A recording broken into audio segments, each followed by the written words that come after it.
नमस्कार मंडळी, श्री स्वामी समर्थ. स्वागत आहे तुमचं माझ्या यूट्यूब चॅनलवर. स्वामी भक्तांनो, आज आहे महाशिवरात्री आणि महाशिवरात्री हा फक्त सण आणि उत्सव नसून महाशिवरात्री जी आहे ती म्हणजे शिवाची रात्र आणि शिवाचा दिवस आहे. म्हणजे या दिवशी शिवतत्व हे पृथ्वी तलावर दररोजच्या पेक्षा जास्त प्रमाणामध्ये जागृत असते. त्यामुळे प्रत्येक ठिकाणी आणि ज्या ठिकाणी शिवाचे नामस्मरण, ज्या ठिकाणी शिवलिंगाची पूजा होते त्या ठिकाणी महादेव देवता हे नक्कीच त्या ठिकाणी असतात आणि आपल्यावर ते प्रसन्न होत असतात. मग आपण मंदिरात जाऊन सेवा करूया किंवा घरी जरी सेवा केली तरी आपल्याला अनेक प्रकारे त्यांचे आशीर्वाद प्राप्त होतात. तर महाशिवरात्री हा जो उपवास आणि ही जी सेवा आणि पूजा असते ती 4 प्रहरमध्ये शिवाची पूजा केली जाते. तशी तर दिवसभर आपण कधीही पूजा केली तरी त्याचं फळ हे आपल्याला मिळतं, पण 4 प्रहर पूजा करायला विशेष असं महत्त्व असतं. आता सकाळी 6, दुपारचे 12, सायंकाळचे 6 आणि संध्याकाळचे 12.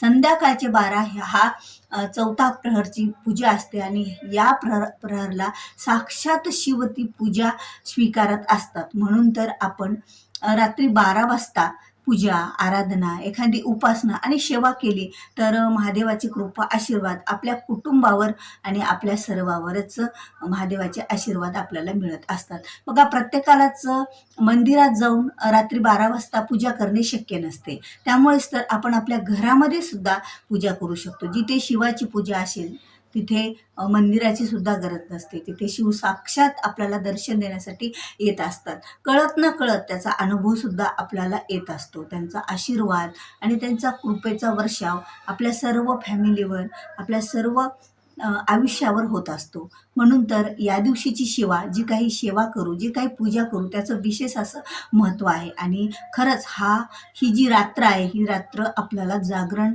करायचं आहे, तेही शिवाचं नामस्मरण करत, शिवांची पूजा करत, त्यांचे काही मंत्र आणि स्तोत्र पठण करत. याचा फायदा आपल्या आयुष्यात एवढा होणार आहे बघा, जेणेकरून तुम्हाला कधीही वर्षभरात जर महादेवाची पूजा करण्याची संधी मिळाली नसेल, तुमच्याकडून झाली नसेल, पण महाशिवरात्रीच्या दिवशी जर ही रात्र जागून आपण जर सेवा केली तर या सेवेचं पुण्य आपल्याला वर्षभर सुद्धा कामा येत असतं.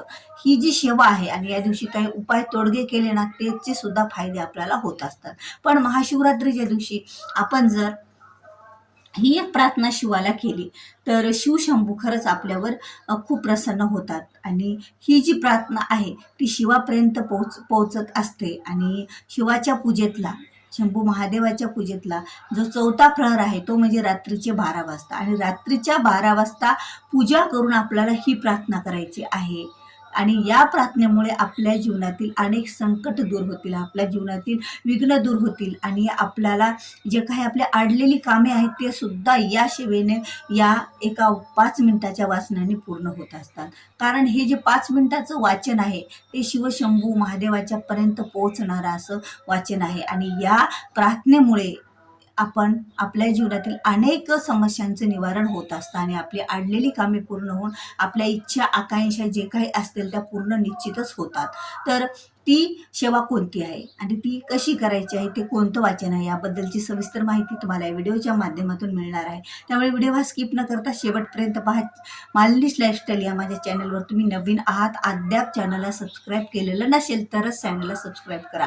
कारण जेव्हा केव्हा मी माझ्या चॅनलवर असे नवीन वास्तू टिप्स विषयीचे, पूजेविषयीचे, सणवार वैकल्यविषयीचे व्हिडिओ मी अपलोड करेल त्यावेळेला तुम्हाला त्याचं नोटिफिकेशन तुमच्या मोबाईलवर अगोदर येईल आणि तुम्ही माझा एकही व्हिडिओ मिस करणार नाहीत. तर असो, आज संध्याकाळी 12 वाजता आपल्याला ही एक सेवा करायची आहे, ही पूजा करायची आहे. आणि ती सेवा कोणती आहे, हे कोणतं वाचन आहे, तर बघा, महादेवाची पूजा जशी आपण 3 प्रहरमध्ये केली त्यापेक्षा संध्याकाळी सुद्धा आपण 1 प्रहरची रुद्राभिषेक करून पूजा करा किंवा फक्त ओम नमः शिवाय करून पूजा करावी किंवा श्री शिवाय नमस्तुभे म्हणत सुद्धा आपण पूजा महादेवाची करू शकतो, जर आपल्याला कुठले मंत्र स्तोत्र येत नसतील तर. आता महादेवाची संपूर्ण पूजा झाली तुमच्या घरातील आणि त्यानंतर आपल्याला महादेवाला तर शिवस्तुती आपल्याला करायची आहे आज संध्याकाळी 12 वाजता पूजेच्या नंतर. तर ती शिवस्तुती म्हणजे आपल्याला दोन्ही हात जोडायचे, डोळे मिटवायचे आणि शिवस्तुती म्हणायला सुरुवात करायची. कैलास राणा शिवचंद्र मोळी तुझवीन शंभू कोण मज तारी. म्हणजे आपण ज्या वेळेला आपली भावना असते की हे शंभू तू चंद्रमौळी आहेस, तुझ्याशिवाय मला कोण तारणार आहे. आणि याच्या 31 ओव्या आहेत आणि 31 ओव्या अगदी 5 ते 10 मिनिटातच आपली ही प्रार्थना आणि शिवाची स्तुती होती. बघा तुम्ही कितीही पूजा करा, पण ज्या वेळेला आपण हात जोडून आणि शांत, कारण महादेवाला शांत राहिलेलं फार आवडतं. आपण शांत मनानं आणि ध्यान महादेवाच्या जवळ लावून आणि ही जर प्रार्थना म्हणली ना, तर कैलास राणा शिवचंद्रमौळी तुझविन शंभू कोण मज तारी, ही 31 वयांची अशी एक प्रार्थना आहे. आणि त्या प्रत्येक ओवीतून महादेवाची इतकी छान स्तुती आहे ना. आणि आपलं सुद्धा आपण गारानं मांडलो की महादेवा, तुझ्या विना मला कोण तारणार आहे, तुझ्या विना माझं कोण इच्छा पूर्ण करणार आहे, तुझ्या विना मला कोण माझ्या या विघ्न संकटापासून दूर करणार आहे, अशी ही विनवणी आहे. या शिवस्तुतीतून शिव तर स्तुती करायला होत आपण महादेवाची, पण त्याचसोबत आपलं गारानं आपली जी काही समस्या आहे ती सुद्धा आपण महादेवासमोर मांडत असतो. तर अशी शिवस्तुतीची हे 5 मिनिटाचं वाचन, ही प्रार्थना आपल्याला हात जोडून संध्याकाळी 12च्या पूजेच्या नंतर म्हणायची आहे. बघा तुम्ही 12 वाजताची पूजा जर करत नसाल तरी काही हरकत नाही, पण तुम्ही शंभू महादेवाच्या शिवलिंगाच्या समोर बसून जर ही प्रार्थना म्हणलीत ना, तरीही ती महाप्रार्थना आपली निश्चितच महादेवापर्यंत पोहोचेल. आणि आपल्या ज्या काही समस्या आहेत, आपले जे काही विघ्न आहेत, आपल्या ज्या काही इच्छा आहेत, आपल्या मनोकामना आहेत, जे काही आपलं असेल ते चांगलंच त्याचं फळ आपल्याला मिळाल्याशिवाय राहणार नाही. तर आज संध्याकाळी 12 वाजता खरंच तुम्ही अशी ही एक शिवस्तुती करा, ही हात जोडून प्रार्थना करा. या प्रार्थनामुळे आपल्या इच्छा, आकांक्षा, मनोकामना पूर्ण होतील आणि आपली अडलेली कामे पूर्ण झाल्याशिवाय राहणार नाहीत महादेवाच्या कृपेने. कारण अतिशय प्रिय अशी महादेवाला आवडणारी ही शिवस्तुती आहे. ज्या घरामध्ये या शिवस्तुतीचं पठण होतं बघा, तर त्या घरामधील सर्व व्यक्तीवरच शंभू महादेवाचा आशीर्वाद राहत असतो. आणि ज्या वेळेला शंभू महादेवाचा आशीर्वाद जर आपण महाशिवरात्रीच्या दिवशी कुटुंबियासोबत आपण प्राप्त करून घेतला, तर आपल्या जीवनाचं, आपल्या आयुष्याचं सोनं झाल्याशिवाय सुद्धा राहत नसतं. कारण आपलं जीवन हे बरेच अशी कामं आहेत, आपली अडलेली कामे असतात. विवाह संबंधी असो, नोकरी संबंधी असो, व्यवसाय संबंधी असो, शेतीविषयक असो, काहीतरी आपली कामं आहेत ती पूर्ण होतच नाहीये. तर ती कामे पूर्ण होण्यासाठी आपण जर आज संध्याकाळी 12 वाजता ही जर शिवशंभूला प्रार्थना केली, शिवस्तुती म्हटली, तर निश्चितच त्या शिवस्तुतीनं शंभू महादेव आपली कामे पूर्ण करतीलच. कारण शंभू महादेवाचाच आजचा दिवस आहे, ही महाशिवरात्र आहे. आणि या शिवरात्री शिवांची स्तुती केल्याच्या नंतर शिव हे आपल्यावर निश्चितच प्रसन्न होणार आणि आपण जे काही त्यांना मागायलो ते आपल्याला दिल्याशिवाय राहणार नाही. नशिबात नाही ते सुद्धा मिळेल.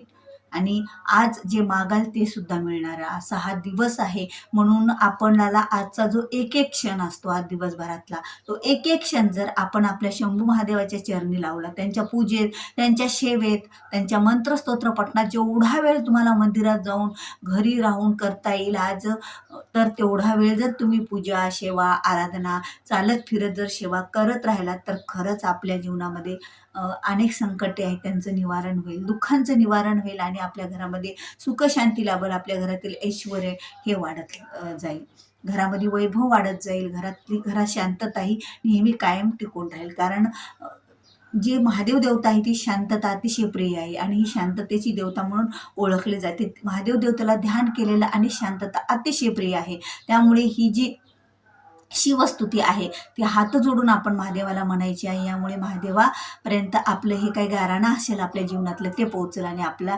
सर्वतून आपल्याला आपली सुटका होईल आणि आपली अडलेली कामे सुद्धा मार्गी लागतील. तर खरंच असो, आज महाशिवरात्रींच्या सर्वांनाच खूप खूप हार्दिक शुभेच्छा. महादेवाच्या कृपेने आणि आशीर्वादाने तुमच्या सर्व इच्छा, आकांक्षा महादेव पूर्ण करत हीच मी महादेवाच्या चरणी प्रार्थना करते आणि आपला आजचा व्हिडिओ इथेच थांबवते. तर भेटूया पुन्हा अशाच एका नवीन माहितीपूर्ण व्हिडिओसोबत. तोपर्यंत श्री स्वामी समर्थ.